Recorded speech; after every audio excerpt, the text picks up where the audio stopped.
कुछ ऐसे काम है जो सिर्फ हम कर सकते हैं, हमारे अंदर ही ये अहलियत है, ये कैपेबिलिटी, ये एबिलिटी सिर्फ हमारे अंदर है, पाकिस्तानियों के अंदर, कि वो ऐसे काम कर सकते हैं जो पूरी दुनिया की कौमें नहीं कर सकती, जो पूरी दुनिया की किसी भी नेशन के लोग नहीं कर सकते। वो काम भी हम कर सकते। 30 करोड़ से ज्यादा बताई जाती है, 30 करोड़ से ज्यादा उसकी कॉस्ट है, और वो लंदन से निकलकर पहुंची है पाकिस्तान में। पाकिस्तान के शहर कराची में एक ट्रॉलर पर जाते हुए वो देखी गई, यानी उसको ले जाया गया, उसकी चाबी नहीं थी। तो सबने ये कहा कि ये बेंटली कार जो है ये पाकिस्तान में कराची शहर में क्या करी है, कौन सी गाड़ी है। और फिर उसके बाद जब इन्वेस्टिगेशन स्टार्ट हुई तो पता ये चला कि ये चोरी की गाड़ी है। यानी एक, अब तो बहुत सारी इसकी डिटेल्स आ चुकी हैं, पहले मैंने इस पे इसीलिए बात नहीं की, मैंने कहा जरा इसकी डिटेल्स आ जाए, क्योंकि इसके हवाले से ये भी बात की जा रही थी कि ये बेंटली कार फैसल वाडा की है, इमरान खान के बहुत करीबी साथी, और उनकी जो कुछ एटीएम्स कही जाती हैं, जिन जो बहुत मालदार लोग हैं, उनमें फैसल वाडा का नाम भी शामिल है। और क्योंकि वो उनके पास यूके की सिटीजनशिप भी बताई जाती है, सब कुछ, वो वहां पे भी रहते हैं, तो ये खबरें भी सामने आई कि दरअसल फैसल वाडा ही ये गाड़ी चोरी करके या चोरी करवा के पाकिस्तान लेकर। आप सोच सकते हैं कि पूरी दुनिया में किसी मुल्क के ऊपर ये इल्जाम आए कि आप दूसरे मुल्क से गाड़ी चुरा के ले आए।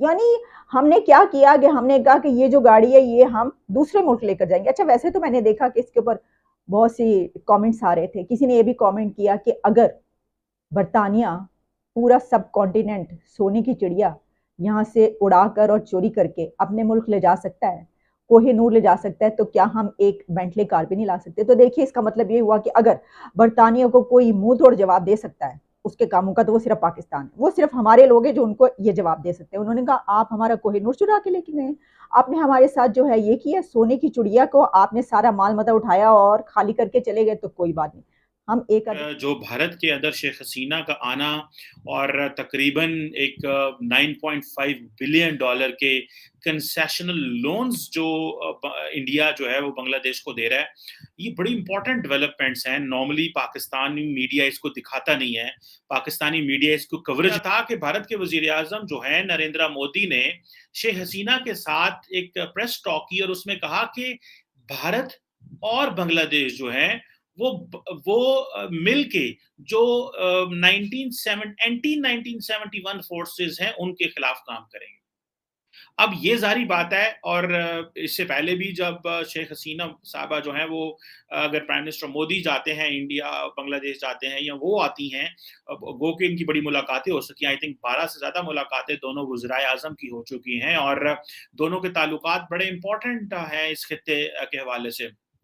और अगर मैं आपको बताता चलूं कि ये जो 9.85 बिलियन डॉलर के कंसेशनल लोन्स दिए हैं, जिसमें बहुत सारी कनेक्टिविटी के प्रोजेक्ट्स हैं, बहुत बड़े पैमाने पे ये एक जो ताल्लुकात हैं, जिसमें जो मोदी साहब हैं और शेख हसीना साहबा हैं, वो जॉइंटली उन्होंने एक थर्मल पावर प्रोजेक्ट के ऊपर काम जो है वो होगा, और जिसे कहते हैं ना कि ये इंडिया की कंसेशनल फाइनेंसिंग स्कीम है, जो कि तकरीबन 320 मेगावाट बांग्लादेश के नेशनल ग्रिड में जाएंगे, जो कि जाहिर बात है बहुत बड़ी अमाउंट है।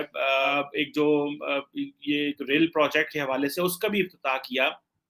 और इस वक्त अगर आपने वो नोट करें कि प्राइम मिनिस्टर मोदी ने ये कहा कि बांग्लादेश जो है बिगेस्ट ट्रेडिंग पार्टनर है खित्ते में, और जो पीपल टू पीपल कनेक्टिविटी है वो भी बहुत ज्यादा है दोनों ममालिक की, और इंक्रीज भी हुई है, और ट्रेड इंफ्रास्ट्रक्चर बहुत बड़े पैमाने पे है। सो आपने एक चीज नोट की कि बांग्ला इंडिया जो है जिस मुल्क के साथ करीब होता है, ताल्लुकात बनाता है, तो एक broad based comprehensive strategic partnership develop करते हैं, जो कि बड़ी इंपॉर्टेंट होती है, जो कि सिर्फ और सिर्फ पॉलिटिक्स पे बेस नहीं करती, वो उसका ताल्लुक जो है वो पीपल टू पीपल कांटेक्ट में भी है, ट्रेड भी है, कनेक्टिविटी भी है, ट्रेड इंफ्रास्ट्रक्चर के प्रोजेक्ट्स हैं, और उसके हवाले से यानी कि बड़े पैमाने पे चीजें होती हैं। So it means that India means business, India business की बात करता है। सो जहां पे वो पाकिस्तान के खिलाफ बात कर रहे होते हैं, जारी बात है they are independent sovereign states, they have right to talk whatever they want to talk, लेकिन पाकिस्तानी तो कभी किसी लीडर ने जवाब नहीं दिया। मैं इसके ऊपर बाद में कमेंट करूंगा, लेकिन मैं पहले ये जो इनकी जैसे प्राइम मिनिस्टर मोदी ने कहा कि बांग्लादेश का जो सबसे बड़ा खित्ते में ट्रेडिंग पार्टनर है वो इंडिया है। तो बेसिकली वो शेख हसीना को बता रहे थे कि तुम जो चीन के करीब हो रही हो वो ना हो। क्योंकि मैं देख रहा था कि जो एएनआई को इंटरव्यू दिया शेख हसीना ने, उसमें उन्होंने उनसे पूछा गया कि जो इंडिया और चाइना का मसला है उसमें आपकी क्या जो है वो राय है। तो उन्होंने बेसिकली तो उस जो है टॉपिक को अवॉइड किया और कहा कि हम इसमें नहीं आना चाहते और इस पर बात नहीं करना चाहते, क्योंकि ये दोनों मुल्कों का मसला है और हमारे दोनों मुल्कों के साथ अच्छे ताल्लुकात हैं। अब जब बांग्लादेश को इंडियन प्राइम मिनिस्टर दिल्ली में खड़ा होकर ये कह रहा है कि भाई तुम खित्ते में सबसे बड़ी ट्रेडिंग पार्टनर हमारी हो, इट मींस कि वो कह रहे हैं कि भाई चाइना की तरफ ना देखो। और ये जो पैसा दिया जा रहा है बेसिकली, ये जो कंसेशनल लोन्स की बात करी जा रही है, ये बेसिकली बांग्लादेश को अपने साथ मिलाया जा रहा है। सो ये बेसिकली इंडिया की चाइना पॉलिसी है जो प्राइम मिनिस्टर मोदी वो लेके आ रहे हैं। So engaging Bangladesh, getting Bangladesh on Indian board is basically India's China policy. So आप इसको इमेजिन करें कि इंडिया ने चाइना को लेकर के कितना सीरियस है, और दैट इज व्हाई इंडिया के लिए ये बड़ी इंपॉर्टेंट है। और यही वैल्यू मैं देख रहा था कि कल आई थिंक जो है वो अमेरिका, जारी बात है, इस बात बड़ा खुश होता है कि भाई देखो the country is working for our interest in the region. अब आप देखें कि जैसे मैं बात कर रहा था कि जो बांग्लादेश है वो इंडिया का जो top for Bangladesh, India is a top export destination. India जो है उसने तकरीबन 16.1 बिलियन डॉलर की जो एक्सपोर्ट्स की, एग्रीकल्चर भी है उसमें, जो है वो रेडीमेड गारमेंट्स भी हैं, इंजीनियरिंग गुड्स भी हैं, बहुत कुछ है। और अगर आप देखें कि जो टॉप 5 प्रिंसिपल एक्सपोर्ट्स हैं यूएसडी में, वो कॉटन यार्न है, रॉ कॉटन है, पेट्रोलियम प्रोडक्ट्स हैं, वीट है, कॉटन फैब्रिक है, तो बड़े पैमाने पे। और इसी तरह अगर आप देखें कि जो इंडिया की इंपोर्ट है वो रेडीमेड गारमेंट्स है, उसके बाद कॉटन फैब्रिक है, एयरक्राफ्ट, स्पेसक्राफ्ट एंड पार्ट्स हैं, रेडीमेड गारमेंट्स और बहुत सारी और चीज़ें हैं। अब ये सारी चीज़ें जो इंडिया और बांग्लादेश की अगर आप ट्रेड देखें तो सारी बात आपको पता चलेगा कि एक इंडिया को तो इसमें एडवांटेज भी होता है। ठीक है जी, इंडिया का जो ट्रेड सरप्लस है बांग्लादेश के साथ तकरीबन 14 अरब डॉलर का। तो अब आप इमेजिन कर लें कि 2011 में अगर ये जो ट्रेड थी वो लेट्स से कि 1.3 बिलियन डॉलर पे थी, तो अभी वो तकरीबन 16 अरब डॉलर की एक्सपोर्ट्स हैं इस हवाले से। इसी वाले से इंडिया की जो इंपोर्ट्स हैं बांग्लादेश से वो तकरीबन अभी 2.25 अरब डॉलर के करीब जो है वो पड़ती हैं। सो बड़े पैमाने पे इंडिया जो है बांग्लादेश के करीब है और दोनों ममालिक जो हैं वो बड़े नज़दीक हैं। ये अलहदा बात है कि पाकिस्तान जो है उसका ध्यान क्योंकि अपनी डोमेस्टिक चीज़ों में फंसा रहता है। पाकिस्तान को ये पता ही नहीं है कि हमने क्या करना है और किस तरफ जाना है, क्योंकि हमने बांग्लादेश को अलहदा नाराज़ किया हुआ। इंडिया के साथ हमारे मामला जो हैं वो दहाइयों पुराने ख़राब हैं। और अगर आप प्राइम मिनिस्टर मोदी की जो स्टेटमेंट्स देखें वो हमेशा 1971 का जिक्र करते हैं, हमेशा। ठीक है जी, और वो जानबूझ के करते हैं। और वो कहते हैं, अभी भी जो उन्होंने शेख हसीना के साथ खड़े होकर बात की तो उन्होंने कहा कि हमें 1971 के स्पिरिट को जिंदा रखना है ताकि हम उन ताकतों का मुकाबला कर सकें जो हमारे कॉमन मुफादात को नुकसान पहुंचाती हैं। This is what prime minister Modi ने कहा। अब आप इमेजिन करें वो कौन सी ताकत है वो कह रहे हैं। वो समझ रहे हैं कि एक, पाकिस्तान डेफिनेटली ठीक हो गया। दूसरा, ये मैं बड़ी अहम बात बताने लगा हूँ, अगर आप उसकी जो डायसेक्ट करें या उसको समझने की कोशिश करें कि वो ताकतें, इसमें इसमें मजहबी ताकतों की भी बात कर रहे हैं बेसिकली प्राइम मिनिस्टर मोदी। क्योंकि बांग्लादेश के अंदर जो शेख हसीना है उन्होंने जमाते इस्लामी के अगेंस्ट एक बहुत बड़ा क्रैकडाउन, पुराना नहीं, आज का नहीं, पुराना शुरू किया हुआ। बिकॉज वो समझते हैं कि जो जमाते इस्लामी थी, जो मजहबी जमात बांग्लादेश में थी, इसने उस वक्त पाकिस्तान फौज के साथ मिलके बंगालियों को मारा। तो वो जो एक चीज है वो बांग्लादेश में क्या हुआ कि बहुत सारे ऐसे लोग थे जिनको पकड़ पकड़ के शेख हसीना ने सजाएं दिलवाई। और उसमें पाकिस्तान की पार्लियामेंट के ऊपर भी बात हुई। बैक इन 2009-10 की बात है, मेरा ख्याल, आई थिंक कोई एक मुल्ला साहब होते थे, उनको इन्होंने 2010-11 में सजाए मौत दी। और क्योंकि वो उस वक्त उनका बड़ा मेन किरदार था उस हवाले से, तो प्राइम मिनिस्टर मोदी जो है वो सारी बात है उनका नब्ज पे हाथ है। और क्योंकि शेख हसीना जो है वो कॉन्टिन्यूसली एक चीज को समझती हैं कि मुझे वो 1971 की मेमोरी को जिंदा रखना है, to promote nationalism, to promote Bangladesh की नेशनलिज्म को प्रमोट करने के लिए, एंटी पाकिस्तान सेंटिमेंट्स के ऊपर बात करने के लिए।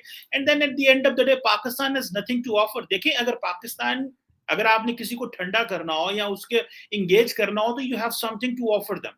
सो we have nothing to offer to Bangladesh in that sense. So वो जारी बात है, वो गैप बढ़ता जा रहा है। सो हम सिर्फ पॉलिटिकल सिक्योरिटी इन चीजों में तो आप नहीं कर सकते। अब आप कहते हैं जी रीजन में, इलाके में हम जो है वो हमारा कंट्रोल भी हो और हमारे पास भी कुछ ना हो।